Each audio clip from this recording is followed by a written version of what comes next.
Hi guys, welcome back to the SoeFoods channel. So I got a request to make Eddoe soup and I got a little twist at the end. So let's just get right to the video.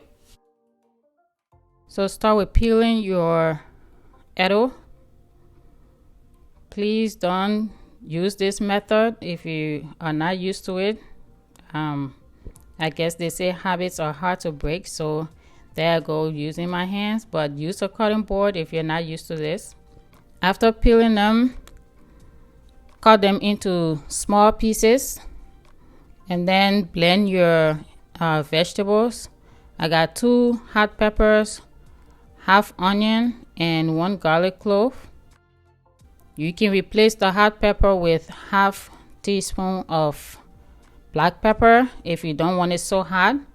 So add that to a pot and then add enough water to cover the Eddoe, about 6 cups, and I add a few dry fish.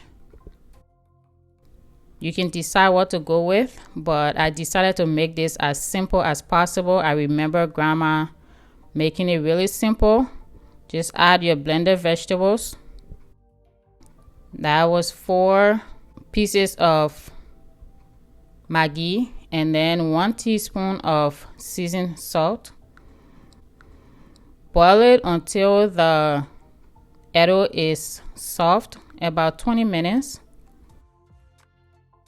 And once you poke a fork into it and it goes through, that tells you it's done. So you can choose to either eat it like this, just a nice Eddoe soup. Do not dry it up too much because as it cools down, it will thicken up some more. So I decided to add palm oil. That's optional. I took out some and then added a little bit of palm oil, about half cup of palm oil to the rest of it, because you can also eat it with palm oil.